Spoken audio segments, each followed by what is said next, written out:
Girls that gave the nice guy a chance, how did it go?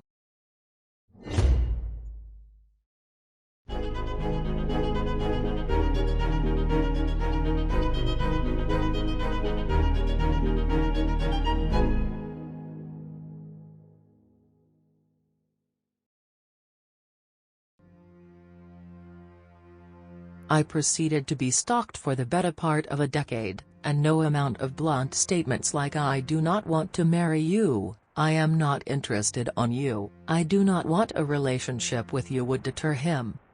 It only stopped when I married an entirely different man. I'm surprised, but glad, that he stopped. Hope you're doing well now. He only stopped because he respected the new man more than he respected her as her own person with her own decisions and wants. I assumed that. What surprised me is that someone deluded enough to stalk her for almost a decade would stop for any reason. I do know. Lots of those guys only feel brazen enough to do shit like that because women have a harder time fighting back. They feel safer. Not when there's another man involved though. Those cowards slink away then. Or has lying in wait. O_O. Are you me?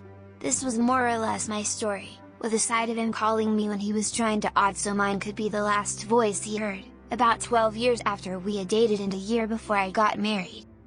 Had a similar ex, though his stalking was thankfully very harmless. Dated briefly our junior-senior year of high school. After we broke up, he would message me every couple months wanting to get back together and talk about how much he loved me. Nothing violent or threatening, thankfully.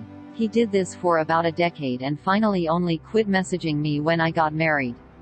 We hadn't seen each other in person in about 8 years, so the fact he thought he could possibly still love me when I was a completely different person baffled me. I am not interested in you. Him. Throwing kisses. I do not want a relationship with you. Him. Throwing kisses. I do not want to marry you. Him. Throwing kisses. Gets married to another man. Him. Frowning face man running dark skin tone running dash. A decade? My mom had this weird kid in high school that was really into another girl. They were classmates at best and she barely talked to him. He never made a move. But he proceeded to orbit around her for almost 10 years even after she was married. He even rented a place near her. Mom is not sure if there was some hardcore stalking involved. That woman was never really bothered by him, but he definitely didn't stop hanging around her, and from what they know he never moved on or had any sort of relationship, not even a short one. Eventually she got divorced and he made a move almost immediately. In less than a year they were married and he divorced her after another year. An unexpected turn. Sorry, I am one of those guys. I tried to get a girl to like me back for many years. I still think about her to this day. It's really sad. I'm going on more dates, which is good, but some guys can't really seem to ever forget that a girl they really liked that didn't mutually like them back. Such a shit feeling because you know they are doing decent with their current partner or their life without you.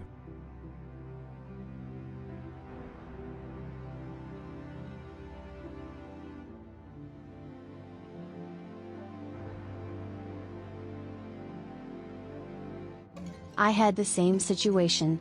After ending it, he continued to hang out with my group of friends and would start fights, and yell at me about how we were meant to be together. Whenever I tried to spend time with those friends, he was always there, and they kept telling me how he's such a nice guy and how I should give him another chance. Also can't go to local bars/restaurants anymore due to the constant staring and trying to physically fight the guy. I'm currently dating multiple times. Creeper. If he was such a nice guy he would stop harassing me. Why are you enabling a creep? It's one thing when they don't take a hint, but explicitly telling them no and they don't stop seems to be a trend with nice guys. Yeah, I had one like this too. Even moved across country for a job and still he'd stalk. He should have been a PI because this was before the days of internet, really.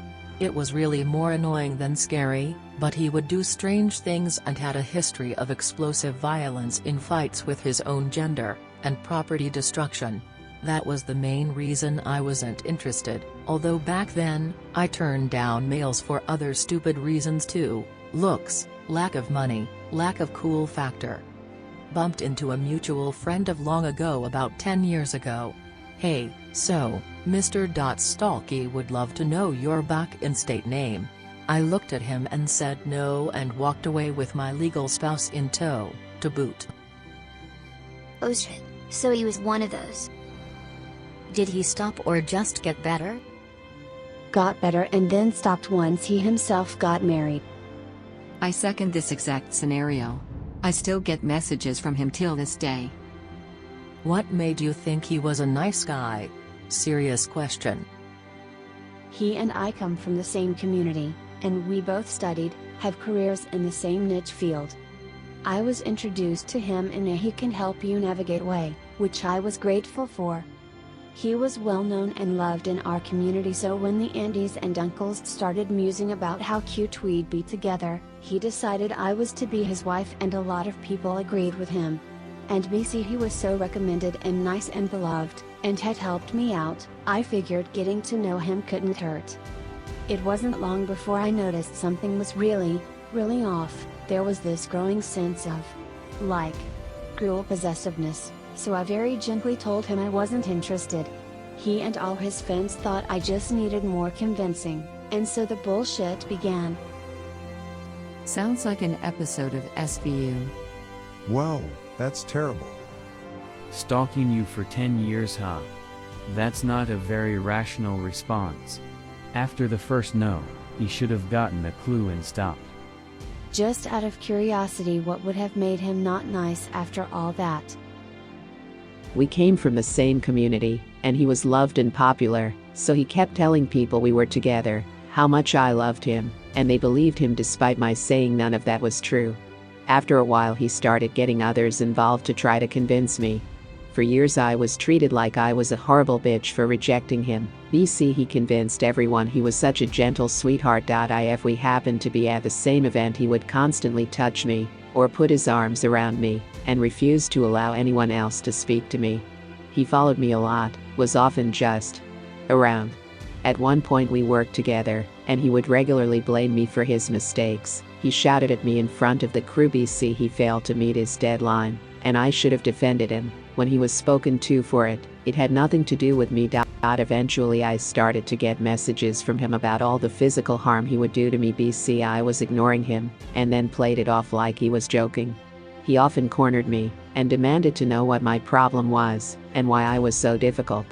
Eventually I moved, and started a new job. He got my number and called at least once every day and expected I'd tell him what I'd done that day. I would change my number, and he'd charm idiots into giving him the new one. Later I found out he had a friend at my new place of work who was giving him info about who I was talking to, what I was doing at .fun times. I was wrong. This doesn't sound like an episode of SVU, this sounds like if they made an SVU movie. He is a textbook sociopath. I hope you got that person fired. Fuck, everything about this makes me furious. I'm sorry that they enabled his abuse. I'm sorry you went through that. In my mind the guy was thinking she really likes to play hard to get. Lol. I thought you were gonna say it stopped when you married him. I was coming out of a string of really bad toxic abusive relationships, so I promised myself that I would try to find a nice guy to date. Well, I had a first date with this one guy, we'll call him Tim. It was a fine date. He was nice and we had fine conversations. I didn't feel any immediate chemistry, but I was also not used to dating guys who weren't blatant assholes, so I figured that was why I didn't feel an immediate connection. I told myself I'd go on one more date with him and see if the connection grew in any way. So we go on a second date a week later. It was a short date. We had an early dinner, and I was back home 90 minutes after he picked me up to drive me to dinner. Again, no sparks, but he was nice and it wasn't a bad date. So I told myself I'd go on one more date with him, and that would be the deciding factor. I was still wrestling in my head with the idea that I was just not attracted to him because he wasn't an asshole, and maybe I was just scared of nice guys. Well, on our third date, he asked me to move in with him, offered to put me on his health insurance plan. I was uninsured at the time, and told me he loved me. I very gently told him that he was a great guy, but he was clearly more invested than I was, and that it wasn't fair to him, that he deserved to be with someone who was equally attracted to him. At the time he was cordial, but confused, and we parted ways. Next day, he posts a long rant on Facebook about how nice guys finish last, girls only want to date assholes. He opened his heart and his home to this ungrateful bitch, only to be slapped with a rejection. He left it up for a few days. And then blocked me. LOL, nice guys finish last. No mate, it's actually guys that say I love you after 3 dates and turn into children. When they get rejected finish last, and rightfully so. Ah yes, the quintessential nice guy hope you find as someone who isn't a hole or a nice guy. Ooh off. Sometimes I wonder how people get so disconnected from reality. I also wonder how people think making this kind of post on social media will help them. It's like he just posted a warning letter to all women to stay the hell away from him. Rejection hurts, and many people's first reaction to painful things can be to fight, shift blame, and generally be irrational. But don't air out your hurt in public, it's only going to make things worse and make you look bad. I don't mean you, just the general you. People should ban themselves from posting on the internet for a week after something bad happens. You win this one.